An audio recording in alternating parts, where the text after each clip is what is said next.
Hello, and today let's talk about confidence.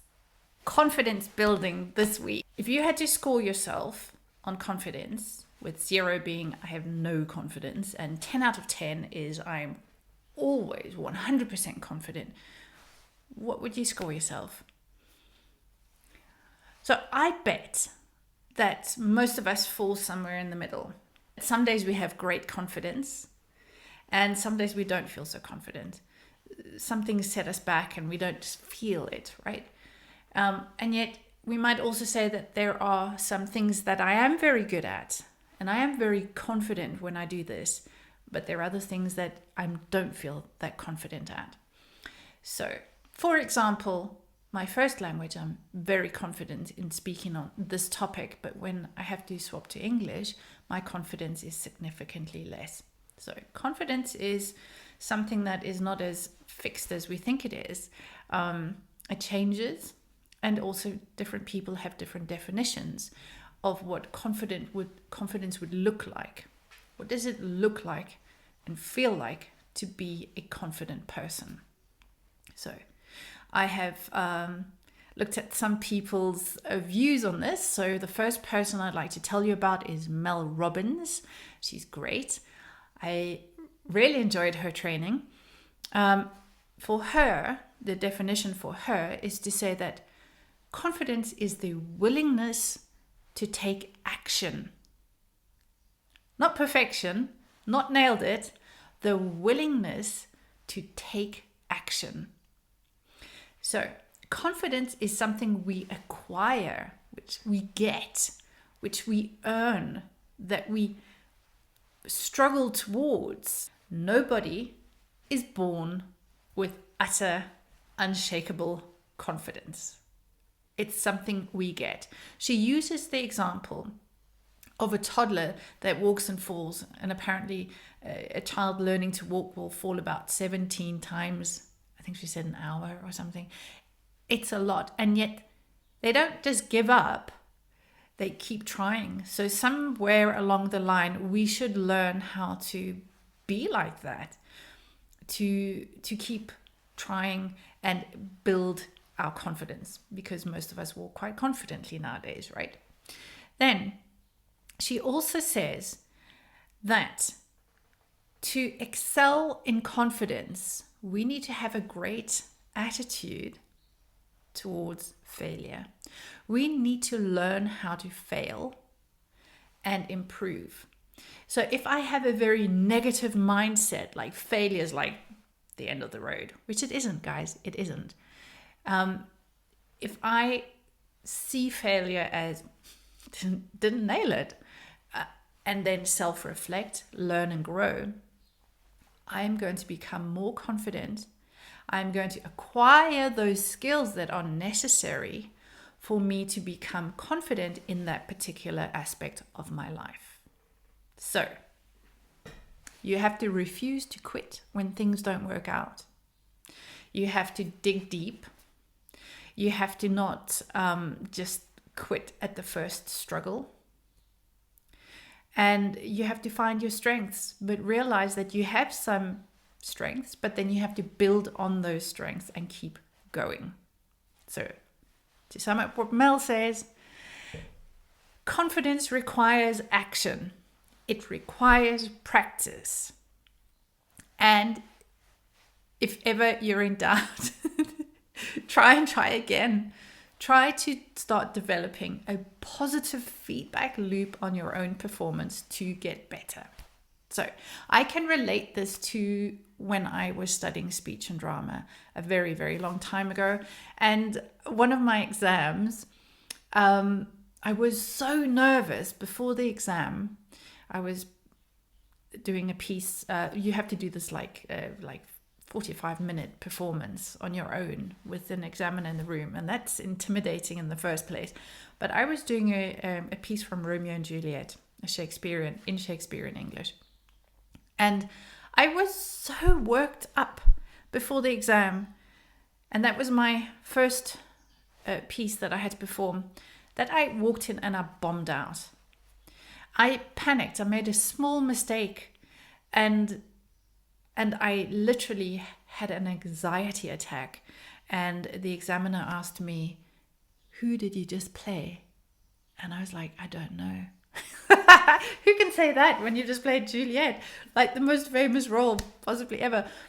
And the rest of my exam was terrible. And obviously I failed. Right? I could have quit. But one of my strengths is I'm ridiculously stubborn. I don't think I'm brilliant. I don't think I'm a genius. I just think I'm not afraid of failing and trying again. I'm more afraid of not trying again and staying where I am currently. At the time, the fear of not being able to speak up, use my voice, present myself, and become the person I wanted to be, that fear was greater than just giving up on drama and learning how to speak. I never wanted to be an actress. I only wanted to learn how to use my voice and achieve what I wanted to with my life. And so next year I went back and I aced the exam. Okay. Also, as a result of that, I started learning how to control my fear, because that fear comes back. I do have anxiety attacks when I have to do a performance, but I have done big public speaking things, and I can't say I love it, nor am I brilliant at it, but I know how to control myself, and that came from that learning experience. So my advice is learn how to fail, and fail upwards. Fail up, fail better, fail learning, fail progressing, right? Don't fail and crash. Okay. In a world where I know people are always like, "Oh, everyone's perfect." Nobody's perfect. None of us are. Yeah. Okay. So that's one thing. Another person that maybe you can relate to is Anthony Trucks. He's an American athlete, and he talks about confidence as action as a result of your thoughts. Okay, this is a slightly different way of looking at building confidence. So work on your beliefs and your ideas around yourself, because those influence the outcome of your action. It makes sense. It's maybe less go in there and fail and then learn. It's a little bit more like control your thoughts, work on your self-image, work on your belief system, and then perform at your best. Different way of looking at things. And then one of my favorite role models is Brandon Bouchard of Growth Day.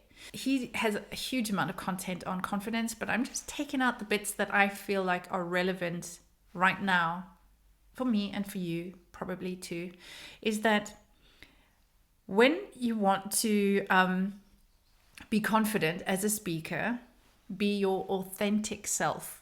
What does that mean? Be who you are. Don't go on stage and I'm going to be this, right? Imagine if I was here doing TikTok. It would be so weird. So be your authentic self. Be who you are, so that you just walk in your own shoes. And I think Brandon is 100% authentic, which is what attracted to him as a coach. I thought, what a cool guy. He's so lovely.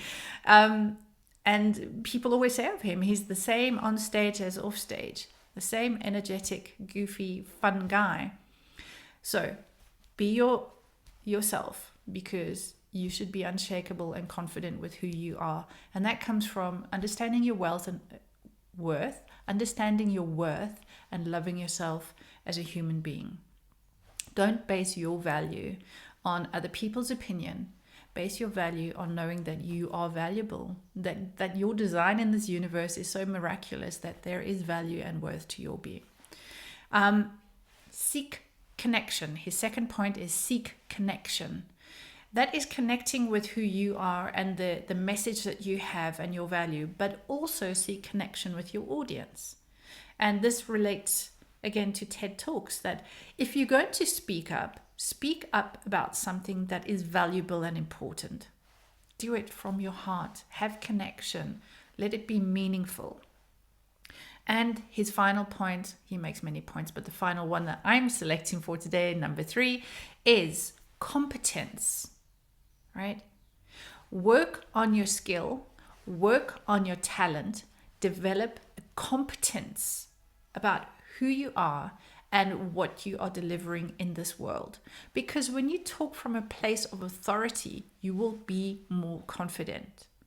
So develop your public speaking skills, develop your knowledge of your topic that you're teaching, or the thing that you're delivering in the workplace, at home, wherever you are, this person, you need to work on your growth and your skill so that you are competent, so that you speak from a place of authority that even you believe in, because that's kind of key. Right, so in summary, I spoke about